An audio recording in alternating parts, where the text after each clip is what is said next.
Buenas tardes, muchísimas gracias por aceptar la invitación, por estar acá en nuestra sede temporal del Museo de Arte Moderno de Barranquilla y especialmente, Juan David, muchísimas gracias por asistir. Ahorita alguien te preguntaba que cómo te gustaba que te dijeran, que si ministro, que si Juan David, entonces ministro, Juan David, editor, escritor, ¿cuál de todas?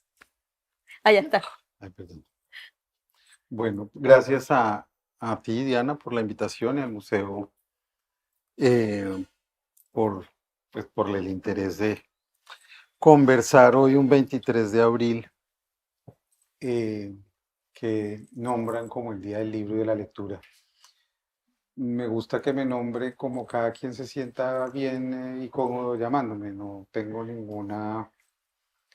nunca he tenido una pretensión de sentir que soy la encarnación viva de los cargos que he ocupado, sino que he sido un ciudadano que ha ido buscando más bien caminos y que ha llegado a esos lugares y a ocupar esos lugares de manera transitoria, como creo que todos ocupamos los lugares en la vida, solo vamos pasando por ahí y si alguien lo quiere recordar a uno como editor o como escritor o como periodista o como bachiller o como ministro, pues está bien, yo creo que cada quien tiene que obedecer también se nombra a la gente por afecto y eso tiene que ver con lo que vamos a hablar hoy, con la lectura y con lo que la imaginación activa. Así que cuando uno intenta pensar por qué llama a la gente que quiere como la llama, aparece el afecto que tanta falta nos hace conversar en estos compartires sobre el arte, la literatura o la política. Creo que hay que reivindicar el afecto y llamar a la gente como uno quiere llamarla es un acto, me parece, de indudable afecto. Bueno, entonces, bienvenido Juan David a este espacio del Museo de Arte Moderno de Barranquilla, en este espacio temporal en el que estamos. Y cuando aceptas la invitación, cuando ustedes aceptan la invitación, ratifican que un museo es más allá de un edificio que hoy estamos en la tarea de construir y de terminar de construir para poder abrir las puertas a nuestras exposiciones, pero también es un espacio de encuentro y de reflexión. Hace muy poco lanzaste tu nuevo podcast que son Conversaciones Pendientes. ¿Qué hay pendiente en la vida de Juan David? Pues la vida es una constante renovación, si se quiere, de pensar cuáles son las posibilidades que uno puede activar mientras va caminando y se va levantando. Yo no creo, por supuesto, en el voluntarismo, en esa idea New Age de que uno todo lo que piensa lo puede conseguir. Más bien pienso con Gramsci que soy un optimista de de la voluntad y un pesimista de la razón. Y creo que en el fondo descubrir eso me ha permitido entender que cada día en efecto trae su afán y que uno puede imaginar múltiples posibilidades, pero que lo único que garantiza que uno va ocupando lugares es que uno esté en permanente movimiento, no solo físico, sino intelectual. Y creo que lo que me ha enseñado este tiempo, después de estar en un movimiento casi que perpetuo, en un cargo público de alta responsabilidad como ser ministro, eh, es no detener ese movimiento, no suplantarlo, porque no es lo mismo estar en un lugar que en el otro, pero no detener el interés y la vocación que ha despertado en mí este país. Leer, que es el tema de hoy, 23 de abril, de esta conversación a la que me invitas, leer es quizás uno de los actos más que necesitan de más voluntad, de más curiosidad, de más concentración, de más silencio, de más reflexión. Y yo pues le agradezco como esa suerte de espíritu que él habita a los lectores para poder haber hecho lo que hice. Y ese espíritu me sigue habitando hoy, sin saber muy bien cuál es mi camino en el sentido pragmático, digamos, de que sé qué cosas quizás no quiero hacer de nuevo, sé que no quiero suplantar un lugar que ya ocupé en el pasado, sé que ya hice ciertas cosas que creo que también hay que saber terminar. Lo difícil siempre en el fondo es algo que sabemos bien quienes hemos tratado de escribir libros y sobre todo literatura, y es cómo dotar de imaginación algo que parece a veces muy complejo, cómo construir, si se quiere, un universo para uno mismo nuevo y distinto cuando la vida misma se ha encargado a uno de ponerlo en lugares en los que uno a lo mejor no esperaba estar. Bueno, como hoy es el día de los libros, como hoy es el día del idioma, hablemos de eso, hablemos de la relación inicial en el mundo de la cultura. Sí, y yo vine como pensando cuando me invitaste y estoy usando el celular porque tengo mis notas acá, pensando en qué podía decir que no fuera tan autorreferencial o en todo caso que fuera autorreferencial, pero que no solo se convirtiera en una suerte de hilar algunos recuerdos de lo que probablemente soy como lector. Y cuando empecé a pensar cómo imaginaría una conversación como estas contigo sobre la lectura y el libro en un día que en el fondo es un día que le pertenece a una tradición, pero que omite otras tradiciones y otras formas y otras lenguas y otras culturas, se me ocurrió o se me vino a la cabeza un primer libro y lo que te voy a proponer si quieres es poder hablar de una lista de libros que tienen que ver con algo que los dos compartimos y es el interés por este país. Y cuando pensé en el Día del Idioma y pensé en la reflexión que he tratado de hacer este año y medio sobre la incidencia del colonialismo en nuestras vidas y cómo sigue tan presente y tan vivo, pensé, no hemos cesado de repetir cada 23 de abril y a nuestros niños no hemos cesado de pedirles que repitan que hoy es el Día del Idioma, que hoy es el Día de la Lengua. Por Cervantes, que por supuesto es central en mi vida y en la vida de los lectores que hemos amado la literatura y ese reconocimiento a esa novela que es todas las novelas y que encierra todas las novelas y que sobre todo es una gran novela de humor y es una contestación a unas tradiciones anquilosadas que para entonces eran las novelas de caballerías, eh, me hizo pensar cómo podría hablar del día de idioma en otro sentido. Y lo primero que pensé es en una novela que se publicó en 1980-81 en Colombia, que me hizo pensar en esta ciudad, porque venía para esta ciudad y quería pensar con intención y atención al lugar a donde iba a hablar de lectura. Y esa novela se llama Primero estaba el mar, y la escribió Tomás González. Pero ese verso, Primero estaba el mar, no es un verso de Tomás González, es un verso que Tomás González ve en el Museo del Oro y que es el mito de origen de los Kogi, que dice, me voy a permitir leerlo, solamente un par de párrafos, porque es mucho más largo, pero es muy bello, y es muy bello porque creo que Colombia no ha descifrado su relación con el mar, y eso tiene mucho que ver con lo que estábamos hablando hace un rato con las amigas y amigos, y tiene mucho que ver cómo también hemos construido una idea de país y en cómo hemos excluido a esos otros en este país. Y ese mito empieza con esa frase que dice, primero estaba el mar, todo estaba oscuro, no había ni sol, ni luna, ni gente, ni animales, ni plantas, solo el mar estaba en todas partes. Ella era agua y agua por todas partes, y ella era río, laguna, quebrada y mar, y así estaba en todas partes. Así primero solo estaba la madre, se llamaba Gauchovang.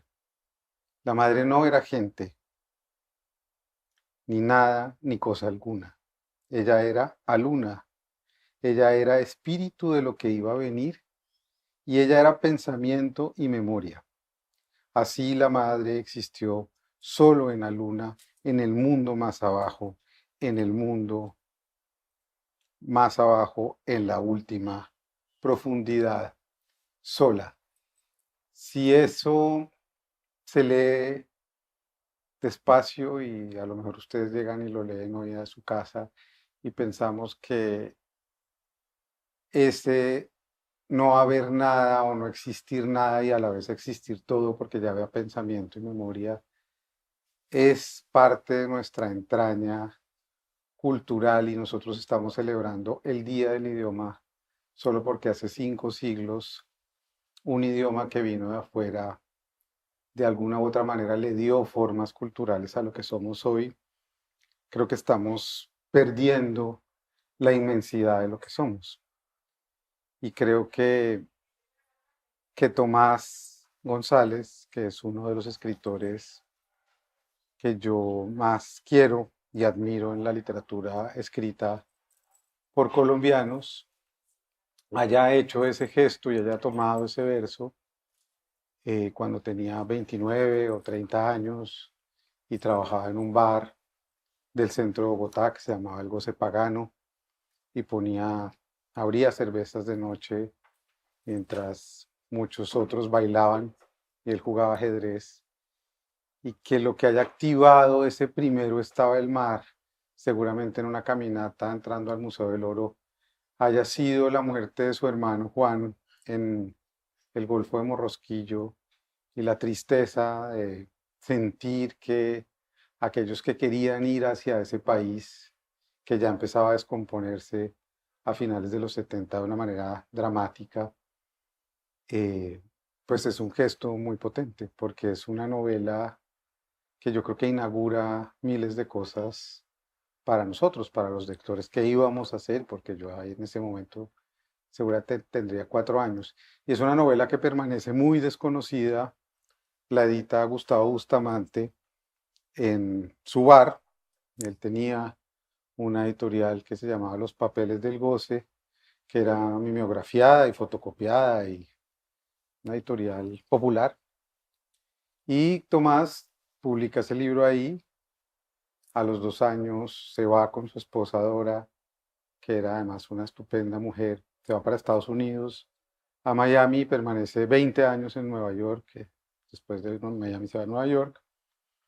Y solo hasta finales de los años 90, Tomás, habiendo ganado algunos premios como el Plaza y Janés, premios regionales, hace parte de una generación de escritores que son un poco borrados o se vuelven un poco anónimos, que es la generación que le sigue a García Márquez, y solo algunos son recuperados en ese momento. Entonces fueron 20 años de una novela que para mí tiene muchas claves sobre lo que somos, que recupera un mito de origen y que por fortuna una editora vio para volvernos a traer, porque quizás era una novela que se iba a quedar en la oscuridad si nadie tenía esa sutileza de descubrir que la palabra de Tomás, como las de otros libros que traje aquí, atan miles de cosas, que creo que es lo que más me interesa de la lectura, de los libros y de la oralidad y de la conversación, que activa un montón de posibilidades de conversación, de conocimiento,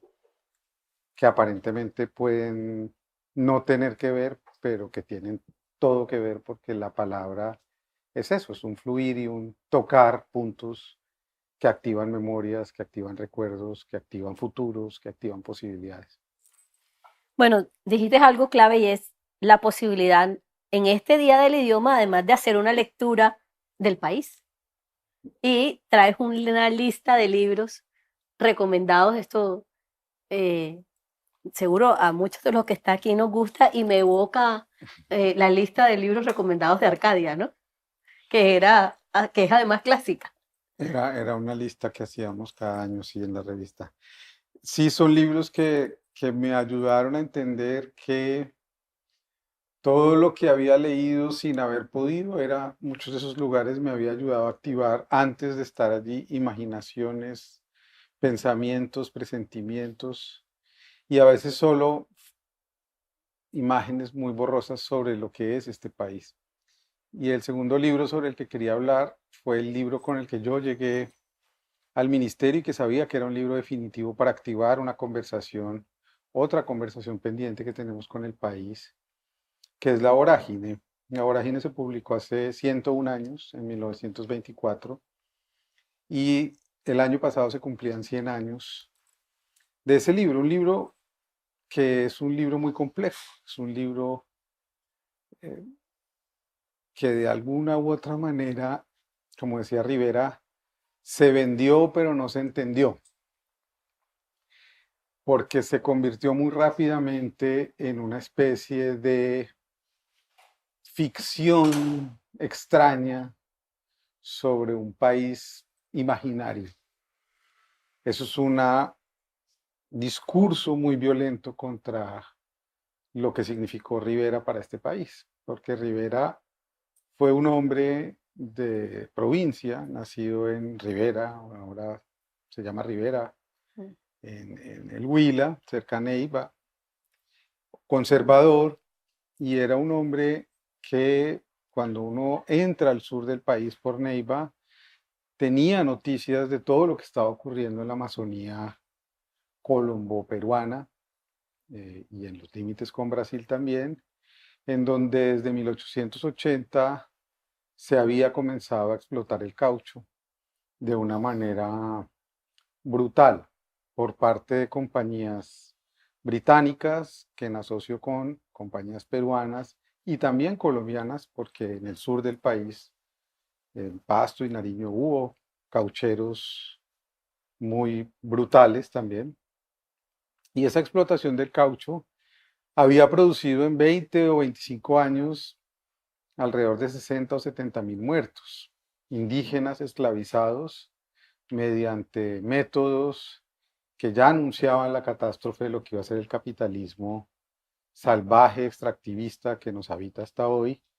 Y esa manera de esclavizarlos era el endeude. El endeude era una economía que consistía en prestarles o en darles a los indígenas objetos, radios, pilas, cañas de pescar, que se volvían pagables con intercambio de fuerza de trabajo, pero que no se sabía cuándo se pagaban.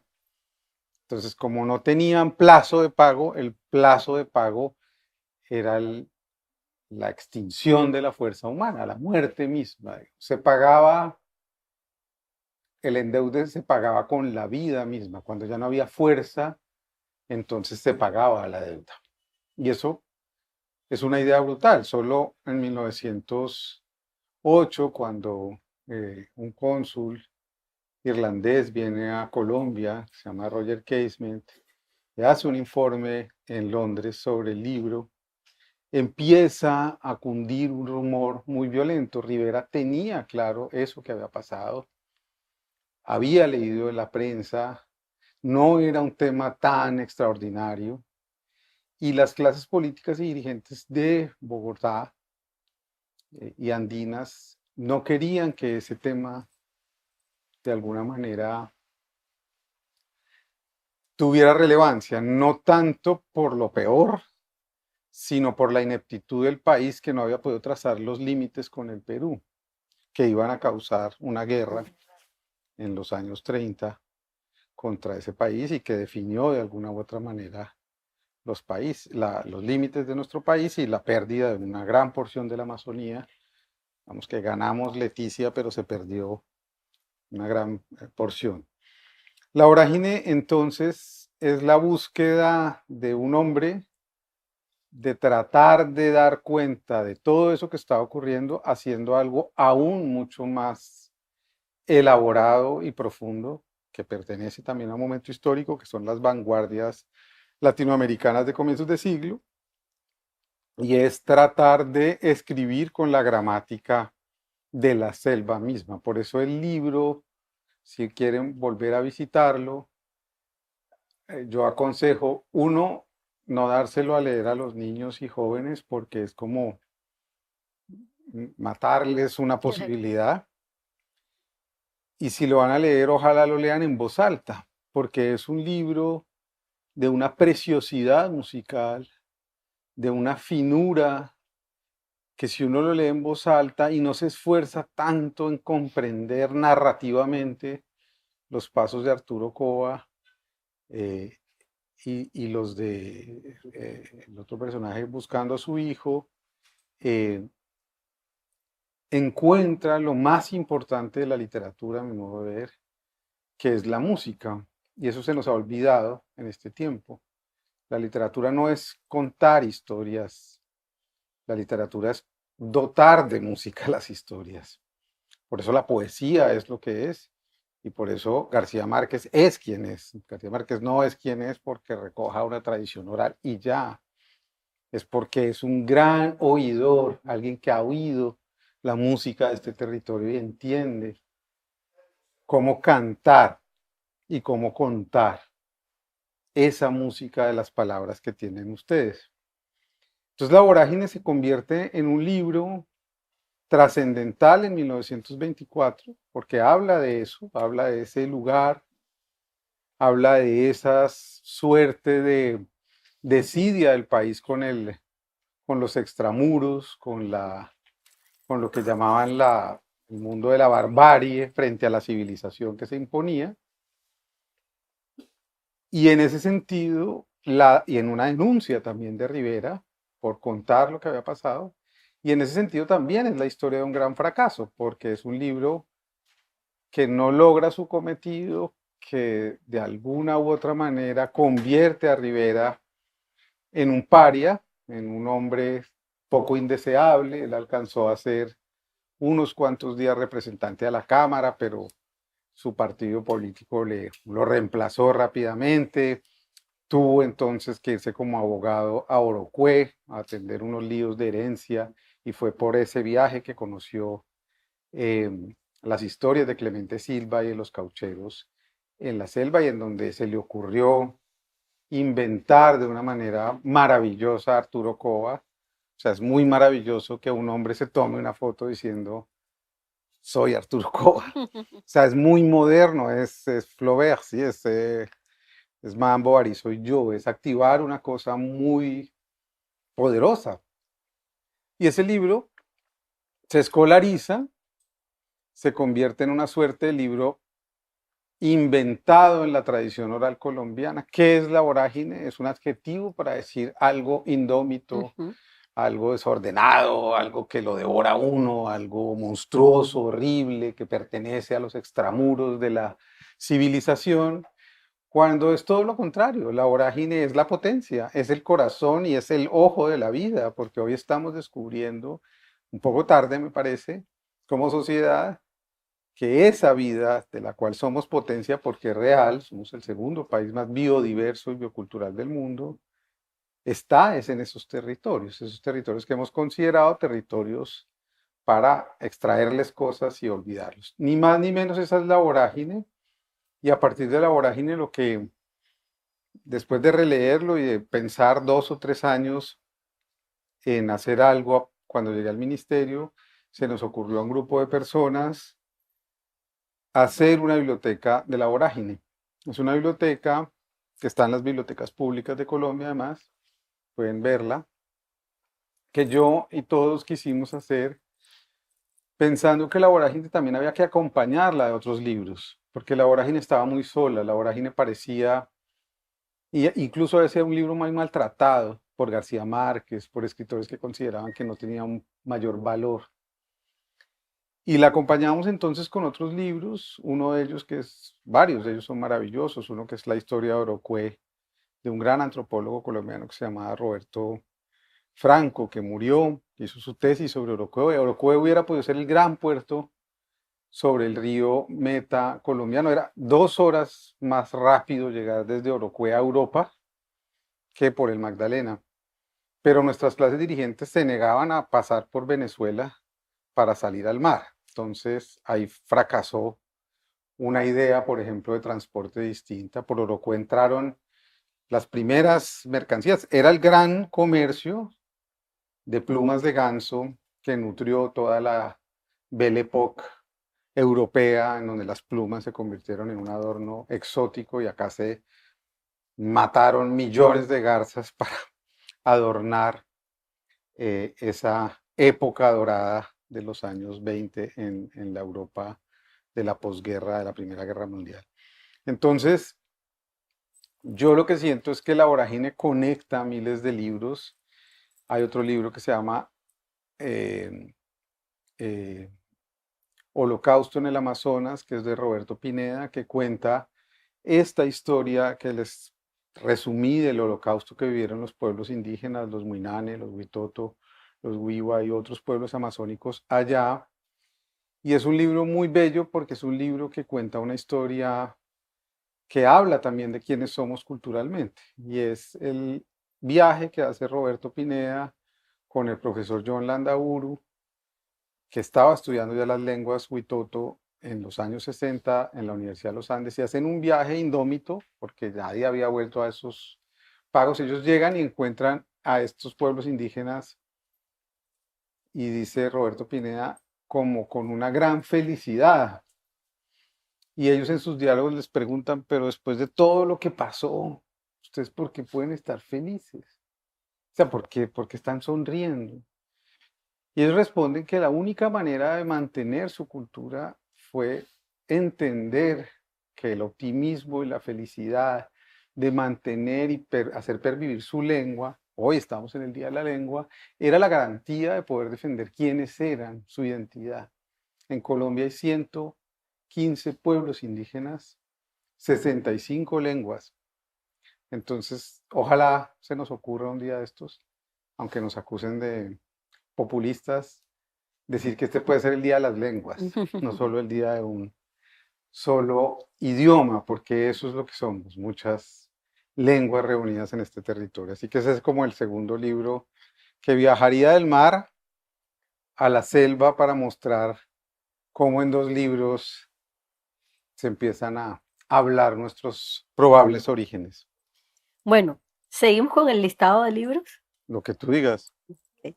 Sigamos con el listado de libros porque quiero también que luego hablemos de esa lectura de país y esa lectura del país cultural. Yo la estoy haciendo a través de eso. Eh, yo sé que no tenemos tantísimo tiempo, estamos hasta que las 5:30. Hasta la hora que el público mande. Bueno, no, más que, o sea, lo que yo imaginé entonces era como un viaje también de mi vida como lector, pensando en ese país que se me había ido apareciendo en la vida.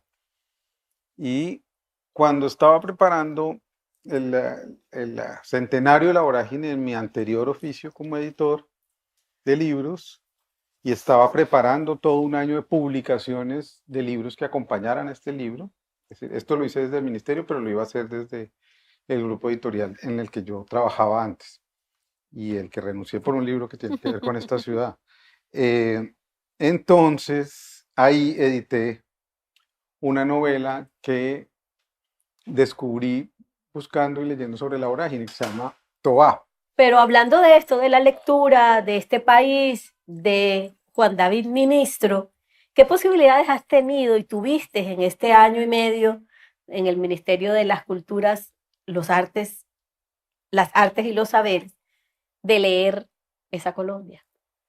Es una lectura totalmente diferente. Sí, y tiene que ver, y agradezco la pregunta, tiene que ver con lo segundo que había pensado también para esta conversación, y es que también nos quitaron esa idea, nos quitaron la idea de que este país también era posible leer en otras claves culturales. Es decir, casi que nos metieron que si no leíamos a través de libros, y si una suerte de cruzada un poquito civilizatoria, para seguir con la misma monserga, de que el libro era lo único. Y eso me preocupa, porque, bueno, yo he hecho libros todo el tiempo. Y realmente para leer el país hay que abrir los ojos, abrir los oídos, abrir los sentidos y ponerse en disposición de aprender. Y creo que en el fondo es la clave que han tenido los grandes escritores y escritoras de este país, que han escuchado, que se han sentado a escuchar eso que los rodea, en donde lo pongan, en donde lo quieran ver. Fernando Vallejo con su música, aquí para saludar a mis amigos de Medellín que vinieron desde allá. Fernando Vallejo con su música devocional, pero también contestataria, o Barba Jacob, o Fernando González, o Gilmer Mesa, para poner a alguien de hoy, son herederos también de una música y han sabido escuchar esa música. Y esa música es muy importante para poder entender este país. Este país suena de muchas maneras. Y eso es lo que yo creo que tenemos que descubrir, porque finalmente creo que no nos queremos escuchar.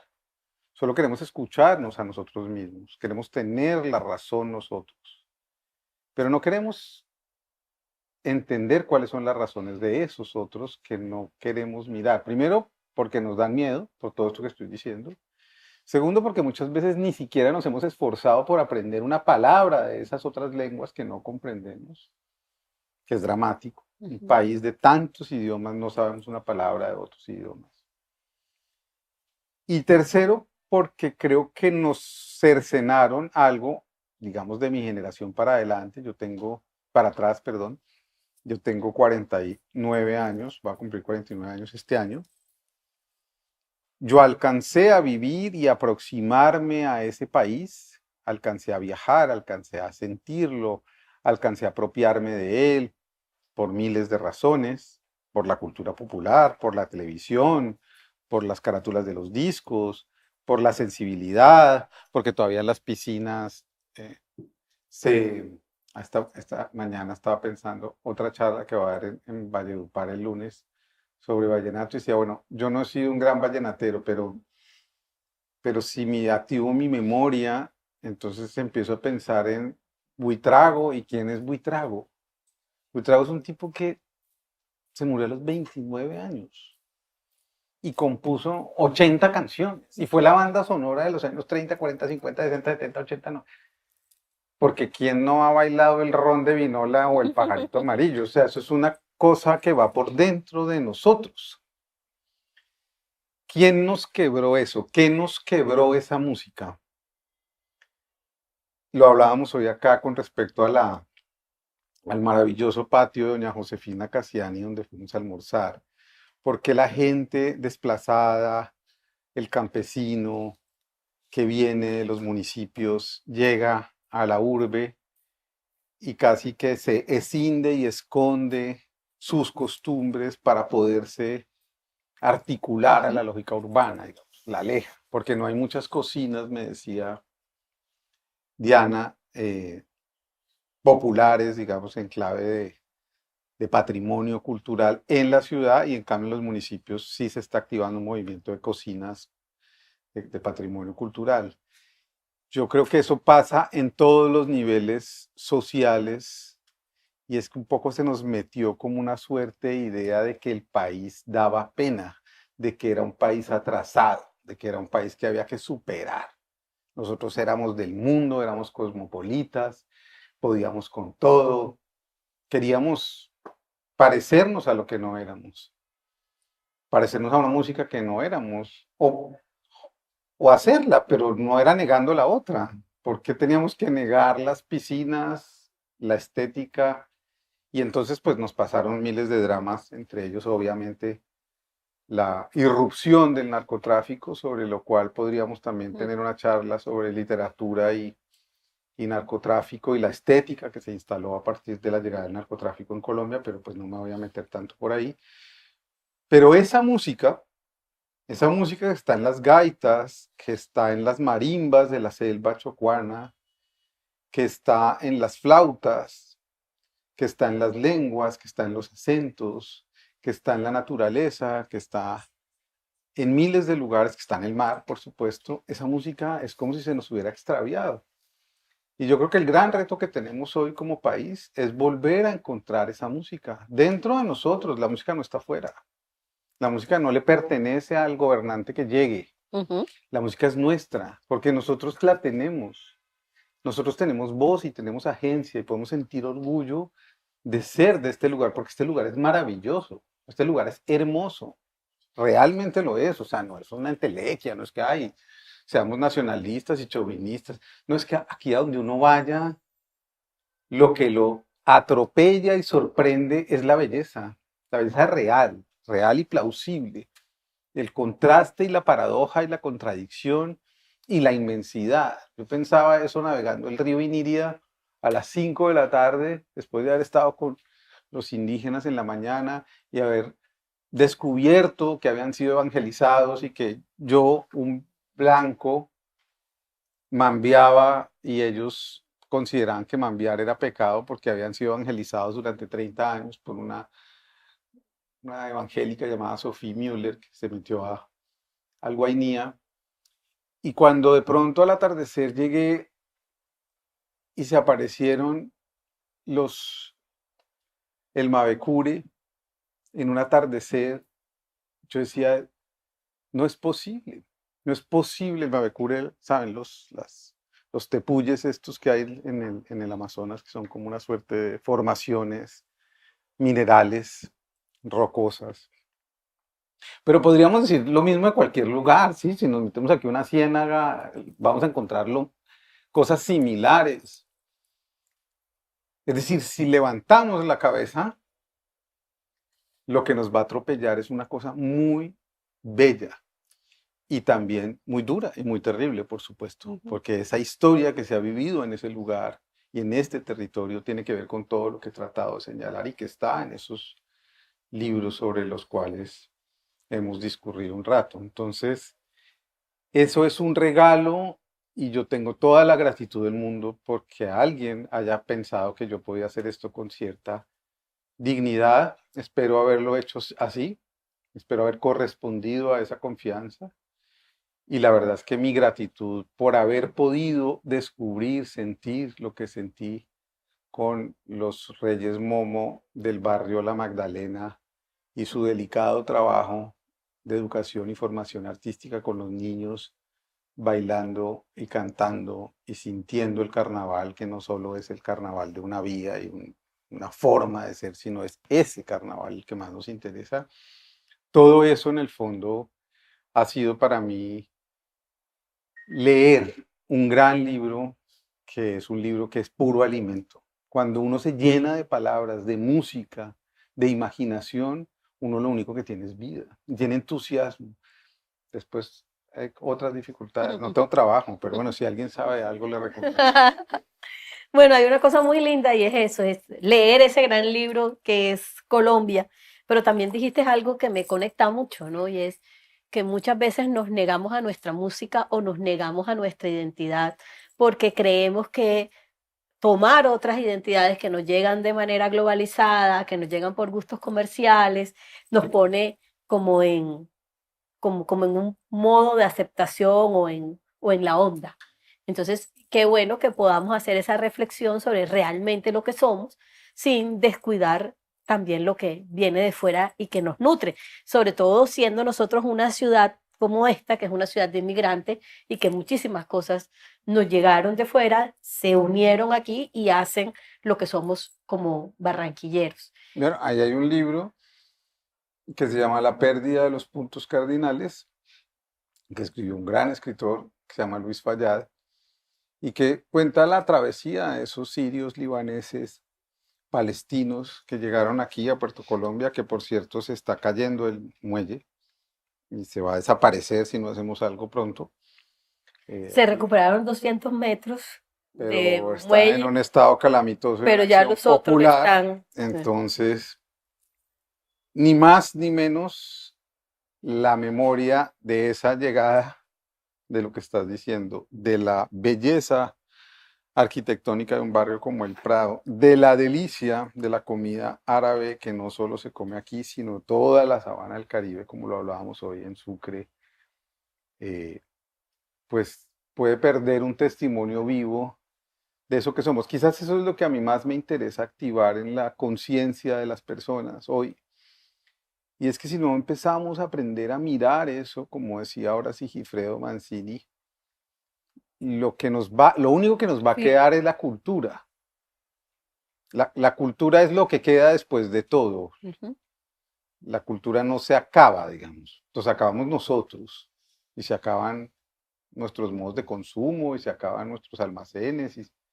Pero hay algo que va a perdurar y que sigue perdurando, que perdura hoy en disputas que tenemos ideológicas y que hay que tener profundamente, como la disputa que tenemos con Santa Marta de si conmemoramos o celebramos, porque pues yo me niego a aceptar que hay un encuentro de culturas, hay un encuentro de culturas, un arrasamiento de culturas, Y hay que aceptarlo, sí, hay que aceptarlo, pero hay que oír la voz de esos otros que estaban arriba en la montaña y que fueron atropellados, asesinados.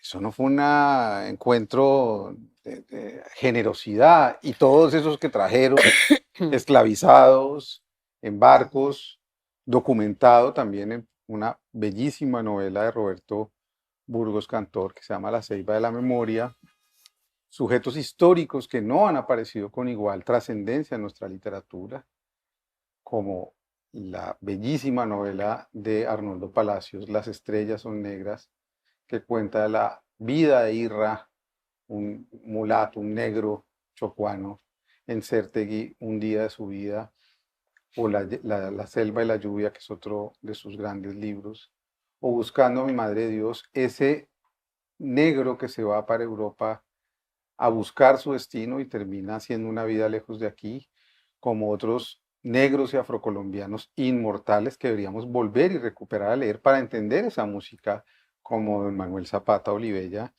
que es uno de los grandes escritores que nacieron en este lugar.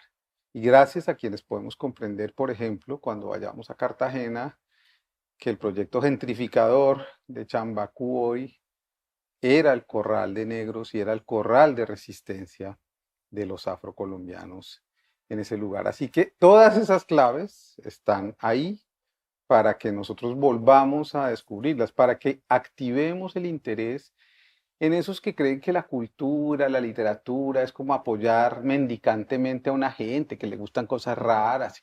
No, este país, eso es lo que es este país.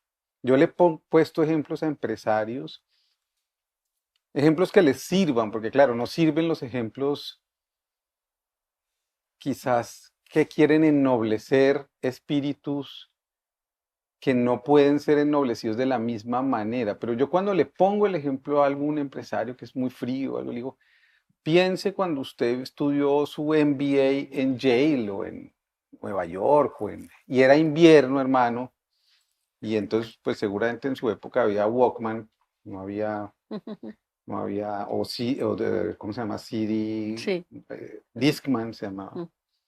Y usted ponía, hermano, un CD de Joe Arroyo y sonaba en Barranquilla Me Quedo. ¿Usted qué sentía? ¿Qué era la emoción que lo embargaba a usted si usted es un empresario barranquilla? Eso le abrigaba a usted la vida, eso es lo que usted lo movilizaba. Usted sin eso, usted sin nosotros, sin 100 años de soledad, es un poco reiterativo y la novela está siendo un poquito entecada en este momento. Pero no importa, lo importante es entender que sin 100 años de soledad no hemos entendido la dimensión de lo que hizo un hombre acá. Hoy estamos celebrando el Día del Idioma, de la Lengua, por un libro que es el libro que quizás inaugura una tradición, que es el Quijote. Pero creo que no hay otro libro que se le pueda poner a la par que no sea Cien años de soledad. Ni más ni menos, esa es la dimensión. Porque no nos hemos apropiado eso de verdad, no para decir que Gabo era un berraco, que un vallenato más largo de la historia, o que era amigo de Fidel. ¿Eso qué importa?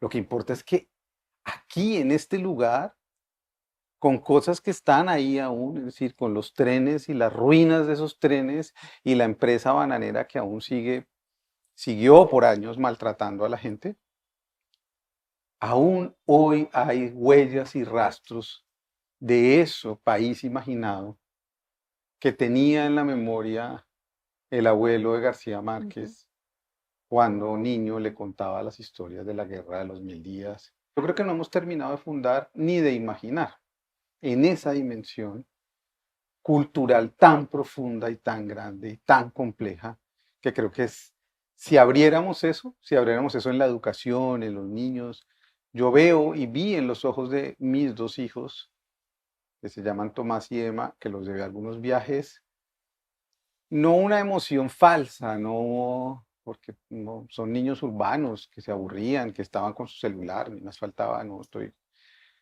creyendo que podemos escapar de la vida de hoy, Pero si por un momento levantaban la cabeza y de pronto se encontraban en el precipicio y encontraban que en ese precipicio había una catedral como las Lajas, sus ojos mostraban estupefacciones. ¿Quién hizo eso?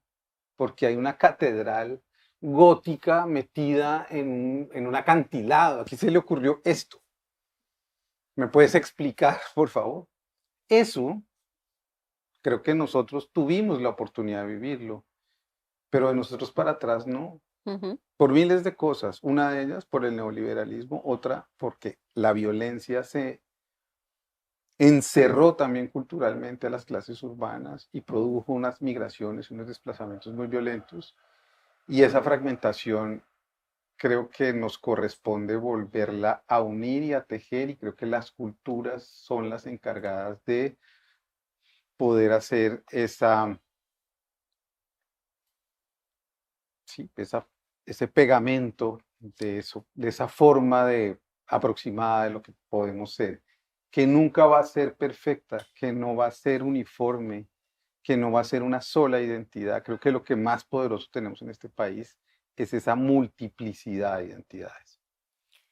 Bueno, este ha sido un recorrido con una lista de libros, con una forma de leer el país, pero no quiero cerrar esta conversación sin que le ha pasado a Juan David y me ha pasado a mí. Cuando uno está en un cargo público administrando las políticas culturales o haciendo la gestión de la cultura desde la gestión pública, se tiene que enfrentar a la lectura de lo cultural, a la lectura de lo cultural que tienen los mandatarios, a la lectura de lo cultural que tiene el secretario de Hacienda o el ministro de Hacienda o quienes nos rodean. Eso yo creo que es un tema pendiente en este país, o sea, la concepción y la dimensión de lo cultural. Sí, porque ellos mismos encarnan ideológicamente aquellos que no han entendido que la cultura no está por fuera, sino está adentro o entre nosotros, que sin ese cambio y que sin esa posibilidad de entender las cosas desde esos lugares, lo otro, a mi modo de ver, es impracticable. Porque tú no puedes proponerle cambios, procesos de paz, cambios administrativos, de infraestructura, a un país como si el país fuera todo igual. Este país no es igual. La lógica, hablemos por ejemplo de uno de los planes, de los puntos del programa de gobierno, que es el ordenamiento territorial alrededor del agua, que es como empezamos esta conversación, con el agua y con el mar. ¿Somos y conocemos y entendemos nosotros este país desde el agua? No. No. ¿Fuimos educados para eso? No. ¿Navegamos nuestros ríos? No tenemos ni idea. Estoy hablando de la mayor cantidad de gente hoy que habita en las ciudades. Es decir, los territorios más excluidos del país no están porcentualmente en gente, no están en el Pacífico, en donde hay una situación calamitosa, o en el Cauca. En proporción de gente están en los barrios populares de esta ciudad, de Bogotá, de Medellín, de Cali. Ahí están los territorios más excluidos del país. Entonces, actuar sobre un país que no se conoce culturalmente, que ignora los conflictos culturales, las fronteras invisibles, por ejemplo, la frontera invisible entre Antioquia y Córdoba, que es la frontera en donde se produce la masacre paramilitar en Colombia. El problema de la tierra en ese lugar, o el ordenamiento territorial alrededor del agua, como lo decía antes, que no ha entendido qué es la mojana y que sigue haciendo negocios de corrupción en ese territorio, poniendo diques en donde no hay que poner diques, porque ese es un territorio que los cenús culturalmente ya habían descifrado y que tenían un sistema de canales agrícola en donde se inundaban las tierras. Ellos eran culturas anfibias, como lo explicó en sus libros don Orlando Falsborda, que además está cumpliendo 100 años este año, otro centenario que hay que celebrar, desde la lectura. Si no entendemos esas lógicas, yo me pregunto, ¿desde dónde estamos actuando? ¿Desde dónde seguimos actuando? Buscando ideas del mundo que no corresponden a la sensibilidad de esos territorios en los que queremos actuar. Por eso es tan importante, a mi manera de ver, el diálogo intercultural en el país. Entender los saberes, entender las culturas y entender las artes. Y no seguir pretendiendo que, como nos lo quiso imponer, y la palabra la uso a propósito muchas veces del neoliberalismo, el problema de la cultura son las industrias culturales o las artes plásticas o las artes, digamos, bellas artes. Ese no es el problema de las culturas. Ese es un problema de las culturas. Pero no podemos seguir pensando que el arte, las culturas y los saberes tienen que responder a la misma productividad de las demás disciplinas o formas de organización social. Porque no lo son. Son otras formas de hablar con la vida y de imaginar y de existir en la vida. Y eso es lo que estamos trabajando también aquí con algunas compañeras que vinieron hoy a través de su asamblea cultural, que celebro que se hayan organizado. Son más de 10.000 personas ya en el país organizadas en una asamblea para incidir políticamente en la política pública desde causas, frentes y formas que transformen, por supuesto, lo institucional, las leyes, los decretos, las resoluciones, pero también que contribuyan a que nosotros empecemos a transformar nuestra relación. Vamos a ganar algo de plata si hacemos el Museo de Arte Moderno de Barranquilla y le ponemos presupuesto. ¿Nos va a dar la taquilla para hacerlo sostenible? No. Pero vamos a ganar un museo. Un museo en donde van a estar los cuadros de un señor que se llama Alejandro Obregón, que es conocido probablemente en todo el mundo. Otro señor que se llama Álvaro Barrios, que es conocido en todo el mundo. Otra señora que se llama Cecilia Porras, que es conocida. ¿Va a ganar quién? Pues la ciudad, los hoteles de la ciudad, la vida cultural de la ciudad, la gente de la ciudad, el vínculo social de la ciudad. Eso es poco, perdóneme, eso es todo. Eso es lo que yo creo que hay que insistirle a la gente. Dejemos de pensar en que si es sostenible, que cuáles son los réditos y que no echen más carreta. Ningún teatro va a dar la plata en taquilla para sostenerse. Y no podemos seguir pensando de esa manera. Es que nosotros, muchos de nosotros, sí tuvimos la oportunidad de tener cine en nuestros barrios y creo que nuestras vidas fueron muy potentes. Sí. Yo fui al cine en mi barrio. Yo también. A los 12 años me vi La Mosca en el cine Arlequín de la Soledad. Solo.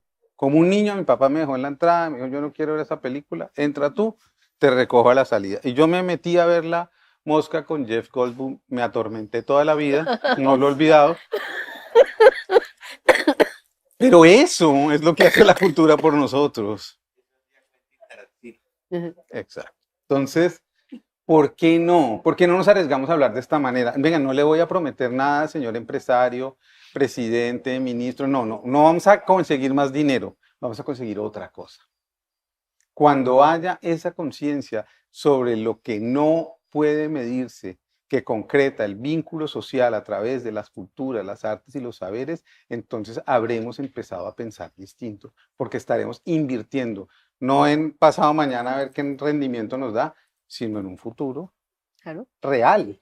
¿Por qué? Porque los niños van a poder ir al museo y van a poder observar y tener educación artística, y algunos querrán ser artistas y otros querrán ser administradores, lo cual me parece perfecto. Yo no quiero que todo el mundo se vuelva artista. No, así es. La invitación es eso, a leernos, a saber cómo escucharnos, a poder entendernos desde nuestras diferencias y desde las identidades y las múltiples formas que tenemos de expresarnos, de construir. Por eso cuando Juan David vino hoy, no lo llevamos a un restaurante particular de la ciudad, sino que se fue al patio de Josefina Cassiani a comer eso, a comer lo que sabemos. Mojarra blanca. Mojarra blanca, además con toda la explicación de Josefina, ¿no? Sí. Sí, no era mojarra amarilla. Sí, de criadero, era mojarra blanca. Qué maravilla poder tener la oportunidad de conocer ese país, de maravillarte, de que tus hijos se maravillaran y que se sigan maravillando, porque seguro los seguirás llevando a recorrer toda esa Colombia. Ahora eres un hombre de podcast, ahora estás con tus conversaciones pendientes del ministerio que te llevaste. Todo, la convicción de que tenemos que trabajar por lo público, todos, la convicción de que se tiene que acabar esa idea de que lo público es para beneficiarse, enriquecerse, hacer negocios, la idea de que tenemos que insistir en un cambio cultural en las instituciones colombianas, que están y son, hoy están cooptadas por la corrupción, el clientelismo, el tráfico de influencias, son botines de contratación electoral. Es un desangre muy brutal el que el país también ha vivido por ese lado. Yo creo que tenemos que recuperar cosas en el país que también tuvimos nosotros, y no estoy idealizando el pasado, pero había ideas. Mi mamá fue funcionaria pública toda la vida y gracias a que fue funcionaria pública pudimos tener apartamento, pudo tener un crédito con el Fondo Nacional del Ahorro, pudo tener una pensión gracias al Instituto de los Seguros Sociales. Pudimos tener una vida, sí, no era una vida de ricos, no, era una vida de clase media en urbanización, pero pudimos pagar un apartamento a 15 años. Había una dignidad y yo creo que eso lo tenemos que recuperar en lo público.